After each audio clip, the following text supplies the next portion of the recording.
Some don't have them, but again some do. Key to the structure while looking silly on you.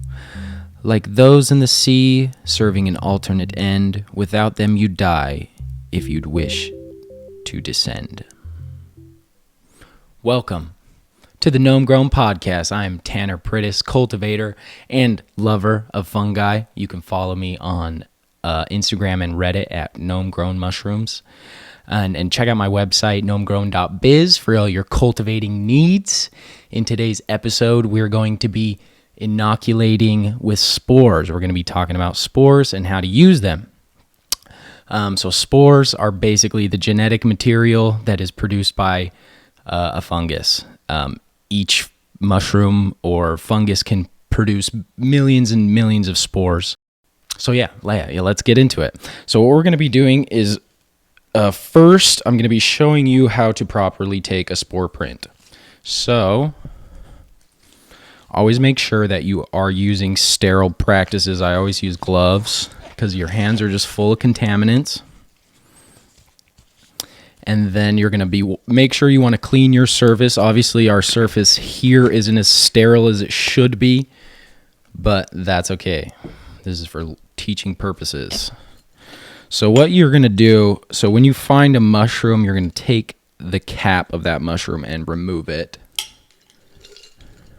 These are dried mushrooms. These are Foliota adiposa, aka chestnut mushrooms. Very delicious gourmet mushroom. So you're going to take the cap, you're going to remove it. You're going to place it on a piece of tinfoil, glass, paper, anything that is, easy to store and fold up and protect. Clean that surface, put the cap on the piece of tinfoil, and you're going to cover it, leave it for 12 hours. Afterwards, you remove the glass, remove the mushroom, and then you'll be left with beautiful spore prints like these. So each spore is very unique. Each has different colors and variations. So these ones, again, these are Foliota adiposa. These are brown spores. They can be black, they can be purple, they can be white, they can be red. These ones just happen to be brown. So what we're going to do today is we're going to show you how to inoculate a agar dish. So I had pre-made these. Actually, we're going to make sure we sterilize things first. So always make sure that you have a nice sterilized area and that you use proper sterilization equipment. Today we're going to be using a candle because the tool sterilizer that I have doesn't work on my inoculation loop. So what you're going to need is an inoculation loop. What these are, these like little tiny metal loops that you use for like agar cultures when you're doing bacteria work and obviously when you're working with spores. So you can get them on Amazon. I plan on having links to all the products that I use that you need to buy online for cultivation. But yeah, you can just find them on Amazon. They're like $10, something like that. But yeah, I'll have a link for all of the stuff that you can buy, like this parafilm. We'll talk about the other stuff that I have here. But yeah, we'll have links for everything in the episode description. Make sure you wipe everything down, get all your products, everything that you're going to be touching, wiped down with alcohol. I wipe down my hands, I wipe down all my tools, I wipe down all the things that I'm going to be touching. And again, ideally you'd want to be doing this in a still air box or a flow hood. We don't have one right here in the studio, but eventually I'd like to. So we're going to inoculate this petri dish. This is a agar petri dish. It is my own mixture. We're going to take off this parafilm. This parafilm protects. It has good fresh air exchange as well as protecting from microbes. So what you're going to do, you're going to take your inoculation loop. Okay. And you're going to sterilize it. Make sure you get it nice and red hot. Gets nice and red. You can see that there. It gets nice and red. And what I like to do is I like to stick it right into the agar It'll make a nice little sizzling sound. You'll get a little bit of material on your inoculation loop, but that's perfect because otherwise you won't be able to pick up any of these spores. So then you take your spore print and you get a little bit of these spores on there.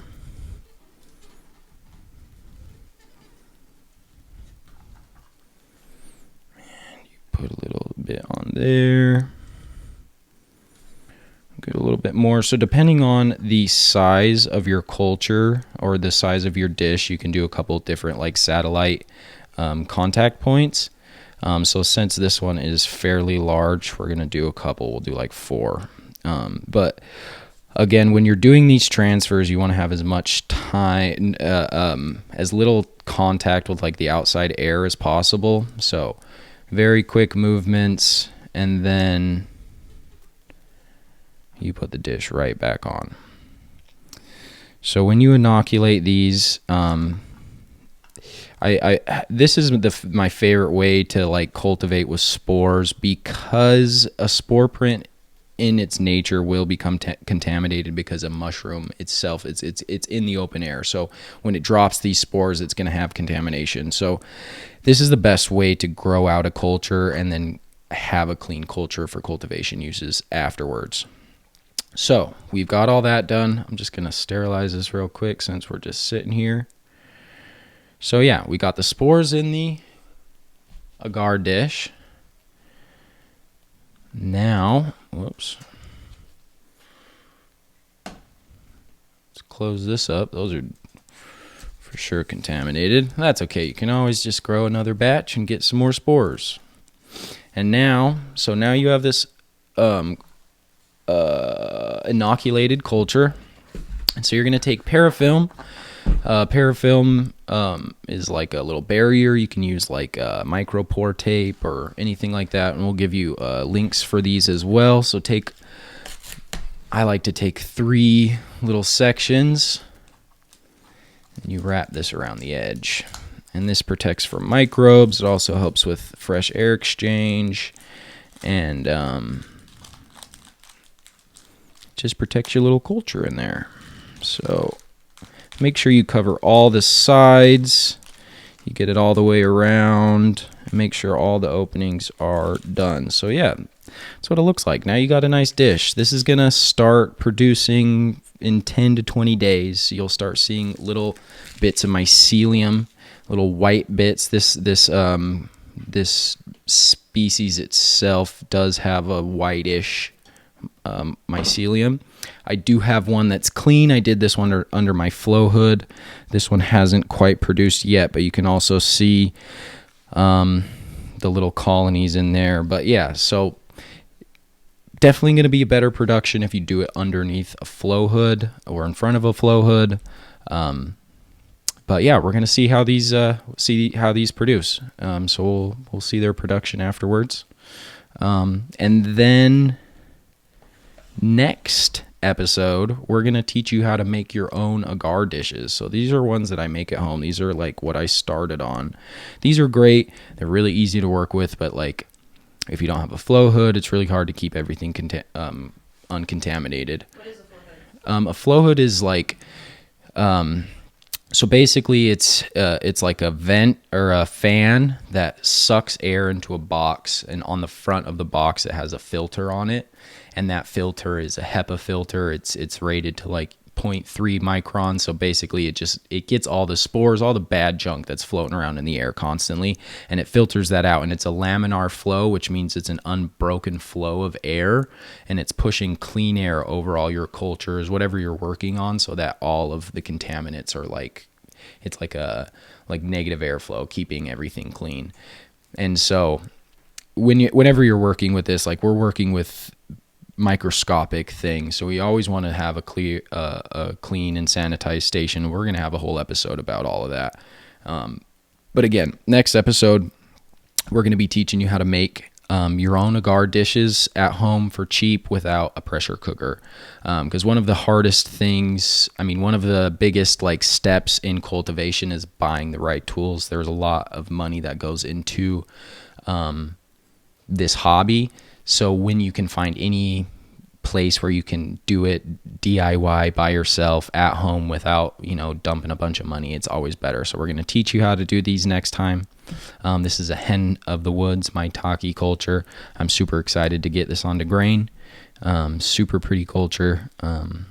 Agar Cultures, what these are. So again, we're putting these spores onto agar. What it is, it's like a growth medium. So this dish is a specific mix of nutrients and water, and there's a specific process that goes into creating this agar. It's like a gelatin medium that this grows upon. And so in the next episode, we're going to be going over the recipe of how to create your own agar mix, as well as making your own petri dishes at home. That's it for this episode. Make sure to tune in for next time. We're going to be teaching you how to make your own agar dishes at home. So be sure to subscribe so you don't miss it. Please follow us on Reddit and Instagram. We have all our updates and stuff on there, as well as new products, all kinds of stuff. So follow us on Instagram and Reddit at Gnome Grown Mushrooms. And then definitely check out my website, gnomegrown.biz. That's where you can find all the cultivation stuff that we offer. And so for this episode, we're going to be doing another giveaway. Again, give us the answer to the riddle. This time we're going to be giving the first person in the YouTube comments. The first person to give the answer to the riddle in the YouTube comments will receive this shiitake liquid culture. It comes with a alcohol pad and a syringe tip. So be sure to listen to the entirety of this episode to hear all of the riddle, and then give us the answer on the YouTube comments and win your prize. Thank you guys so much for tuning in, and we will see you next time. Peace out. Like sand in the sea, I scatter my scree into the world around. Who but me will continue the tree of life forms that are sure to astound?